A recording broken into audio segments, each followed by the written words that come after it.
और इजरायल के सामने हिजबुल्ला ईरान से भी बड़ा खतरा बनता जा रहा है।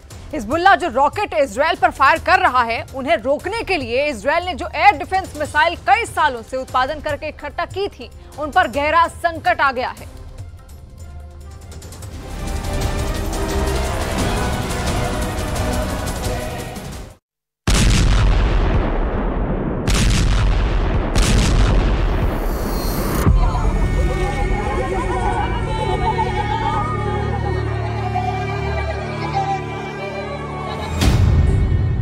इन धमाकों और इन हमलों के बीच इजराइल से आई वो खबर देखिए जिसने नेतन्याहू के पैरों तले जमीन खिसका दी है। ये खबर टाइम्स ऑफ इजराइल ने भी छापी है। ये खबर जेरूशलम पोस्ट ने भी छापी है। इजराइल के दो बड़े अखबारों में छपी खबर का मतलब समझिए। इसके मायने यह है कि नेतन्याहू के गोदाम में एयर डिफेंस मिसाइल खत्म हो चुकी है। अब इजराइल हिजबुल्ला के रॉकेट कैसे रोकेगा? अब इजराइल ईरान की बैलिस्टिक मिसाइलों से खुद को कैसे बचाएगा?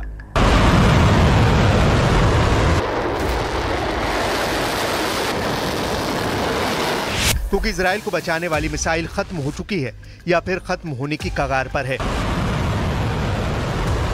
7 अक्टूबर 2023 के बाद से इजराइल गाजा से फायर किए जा रहे रॉकेट रोक रोक कर थक चुका है।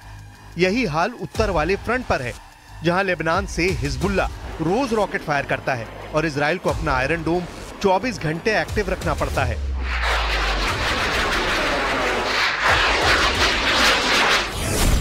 सात अक्टूबर 2023 के बाद से 20,000 से ज्यादा रॉकेट, ड्रोन और मिसाइल इजराइल पर फायर की जा चुकी हैं।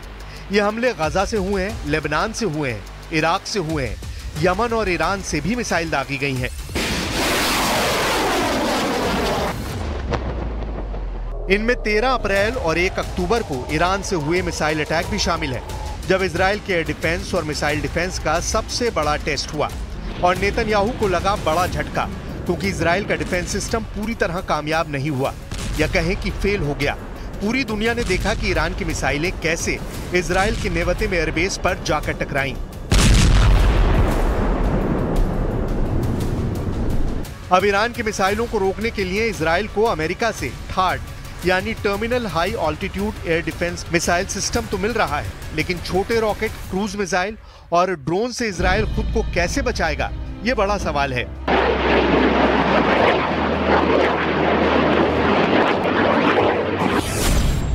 इजराइल एरोस्पेस इंडस्ट्रीज के सीईओ बोआज लेवी ने कहा है कि मिसाइल सप्लाई का दबाव इतना ज्यादा है कि उनके मिसाइल कारखाने 24 घंटे चल रहे हैं। हफ्ते के 7 दिन मिसाइल बनाने वाली फैक्ट्री चालू है। ये युद्ध का ऐसा वक्त है जब नेतन्याहू बैकफुट पर नहीं रह सकते। इस वक्त वो पीछे हटे तो इजराइल की करारी हार मानी जाएगी।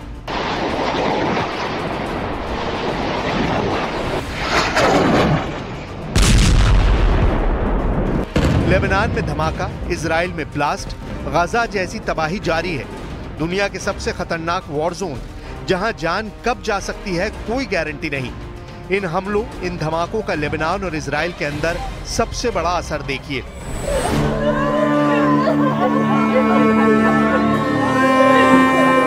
जनाजे दोनों तरफ उठ रहे हैं, 4 कंधों पर लाशें ढो रहे हैं इजराइल और लेबनान। आंसू बहाने वालों की कोई कमी नहीं। ताबूतों में लगी तस्वीर बता रही है कि मरने वाले कौन थे। ये मजमा बता रहा है कि इजराइल से लेकर लेबनान तक जब मौत होती है तो लोग गम में डूब जाते हैं। जमीन के 4 फीट अंदर दफनाकर ये अब अगले हमले के लिए तैयार है। दोनों तरफ आंसू भी हैं, गुस्सा भी है। इजराइल पर अभी और रॉकेट बरसेंगे। हाइफा से लेकर तेल अवीव तक हिजबुल्ला के टारगेट बहुत ज्यादा हैं। बेरूत में भी आज बम गिरा, कल भी गिरेगा, परसों भी यही हाल रहेगा। ये नेतन्याहू का वादा है। इजराइल ने 24 घंटों के अंदर लेबनान के अंदर 200 टारगेट्स पर बम गिराया है। इजराइल के टारगेट पर अब दक्षिण बेरूत ही नहीं बल्कि पूरा लेबनान आ चुका है।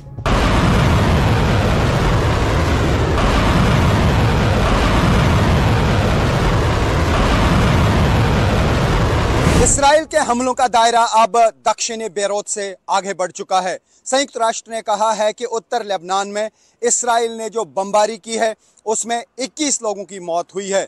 मरने वालों में 12 महिलाएं और 3 बच्चे भी शामिल हैं।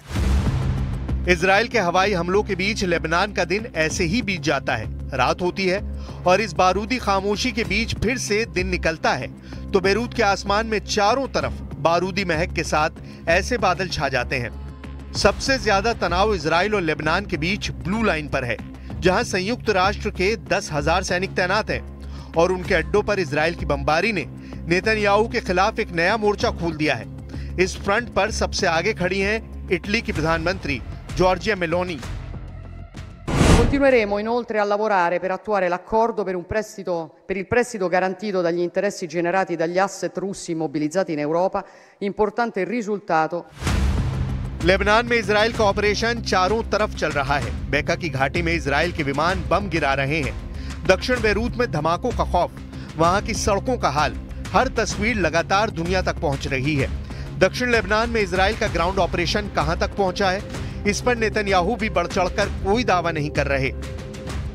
By decapitating the leadership, it is going to reduce the pressure. I don't think so. It all depends on what Iran does.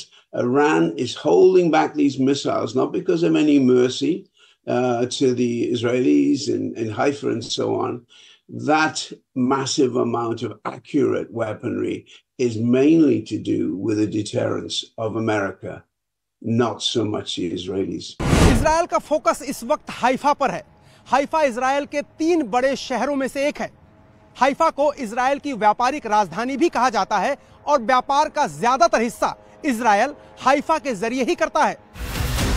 Haifa में हिजबुल्लाह की ड्रोन स्ट्राइक के बाद पहले यहां इजराइल के आर्मी चीफ बहुत ही कड़ी सुरक्षा में मुआयना करने पहुंचे। इसके बाद रात में ही इजराइल के रक्षा मंत्री योव गैलेंट भी हाइफा आए और दिन में प्रधानमंत्री बेंयामिन नेतन्याहू ने भी इसी मिलिट्री अड्डे का दौरा किया, जहां हिजबुल्लाह का मिस्रा ड्रोन फटा था। हाइफा में हुए इस धमाके ने इजराइल की पूरी सेना को हिलाकर रख दिया। नेतन्याहू ने नसरल्लाह के मरने पर जो वादा किया था, एक बार फिर वही बात उन्होंने दोहराई। אנחנו נמשיך להכות בחיזבאללה ללא רחם בכל חלקי לבנון, גם בביירות। लेबनान और गाजा में तबाही मचाने वाले बम इजराइल के पास कम नहीं है। ये सप्लाई चेन अमेरिका से चल रही है, इसलिए नेतन्याहू की टेंशन सबसे ज्यादा एयर डिफेंस मिसाइल की है, क्योंकि ये ऐसा कवच है जो एक बार गायब हुआ तो इजराइल को मिट्टी में मिलाने में ईरान कोई गुंजाइश नहीं छोड़ेगा।